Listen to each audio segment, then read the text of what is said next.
fixed on the thermostat hanging on the wall when guilt consumed me like the heat blowing from the vents on the floors and ceilings.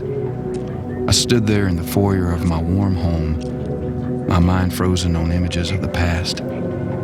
Being 14 years old and homeless, I knew then I had to do something to raise awareness about homeless teens in America.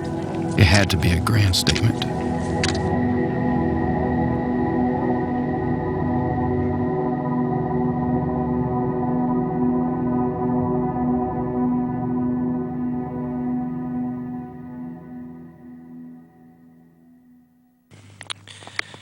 It's January 3rd, 2010. In my tent, in my sleeping bag. It's my third night.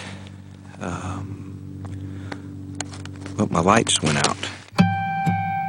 Folks, we can talk. We can talk about it. We talk.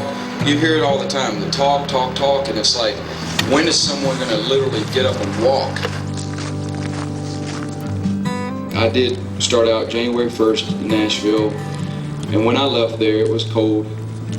I was sleeping outside, and it was so cold that the sleeping bag had frozen over. It had ice on it. And I thought to myself, wow, what am I doing?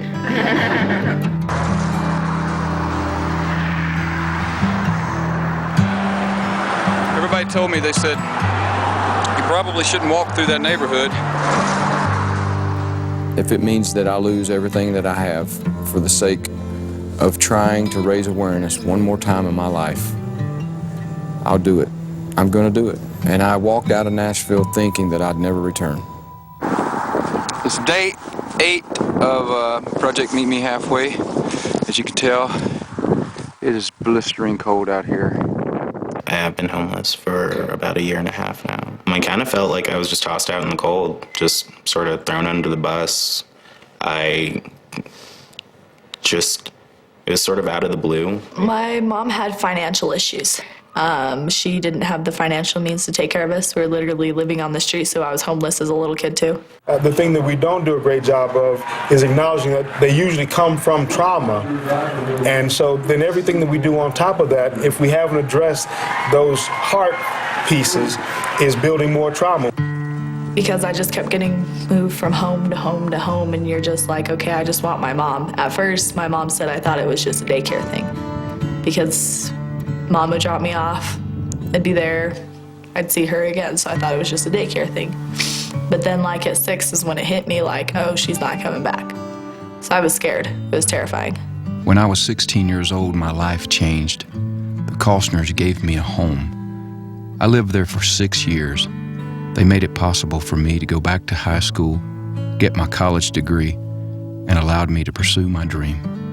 I want to get the message out how important it is for people like the Costner family that took me in and gave me a home, changed my entire life, guys. They took someone in who simply didn't have a home. You really don't know where you're going to be for that night. Like, you really need to find a place to stay for the night.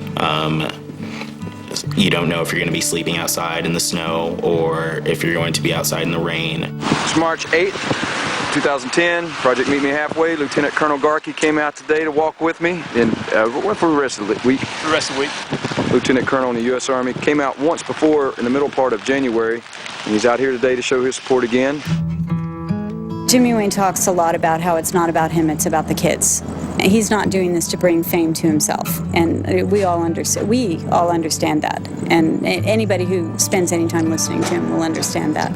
But in a way, in my view, it is about him, because I had the opportunity to go down to Washington, D.C. and watch him speak in front of the Senate panel, and Senator Landrieu and Senator Grassley and the Senate caucus on foster care. And I saw him in front of a panel with 9 other people and telling his story and singing a couple of songs. Although my feet hurt, it would all be worth every step for a homeless child.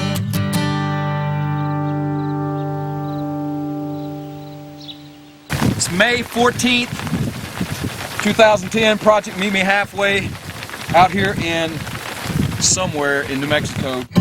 There's all kinds of reasons why these youth end up homeless. They're not bad people. some have been caught up in a situation with a family like mine. Dad leaves, mom has some issues and has to get medical help, and then you end up in a foster home or a receiving home, and then it just keeps going on from there. And I remember going to 12 schools in 2 years. I just got so far behind.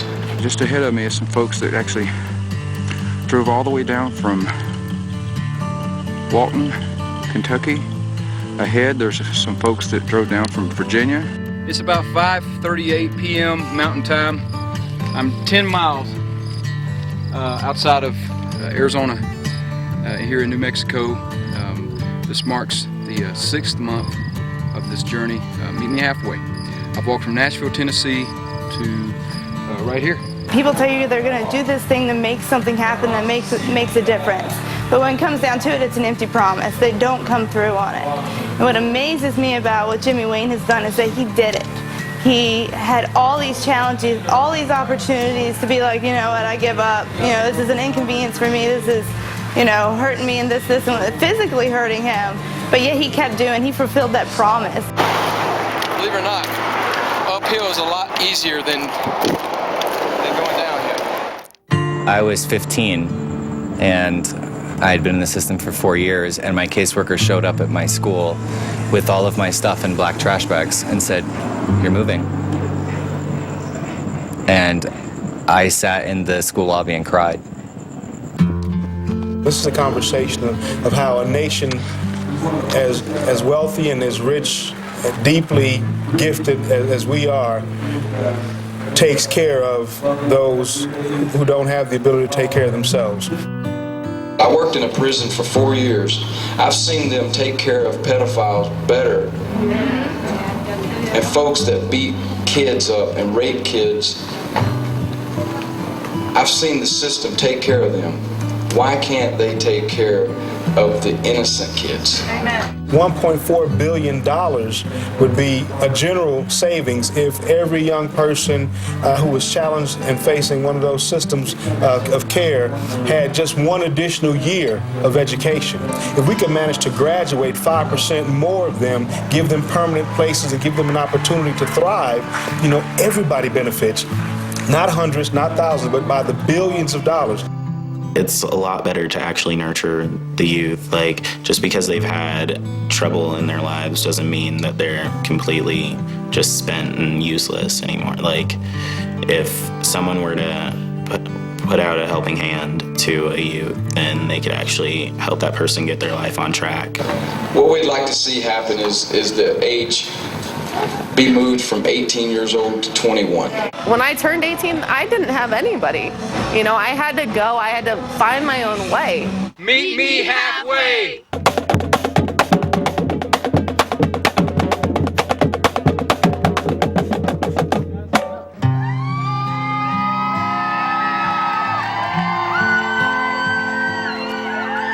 We don't look at the finale or the end of this walk from Nashville to Phoenix and throw your hands up and say, well, that was it, you know, that was really cool. I think the mission is clear. I think there's a clear understanding about this walk was the first step to raising awareness, and whatever it takes to raise awareness, that's what we continue doing. Well, my dream is to become a foster parent, because I know what it's like to be in the system and know what it's like to be the kid that doesn't have the home to go to. So I've always wanted to become a foster parent or start a daycare. I'm thinking about all the youth out there who need a home. I did this walk for you, and I hope that folks get involved. And I pray that you'll be safe and you'll find a home.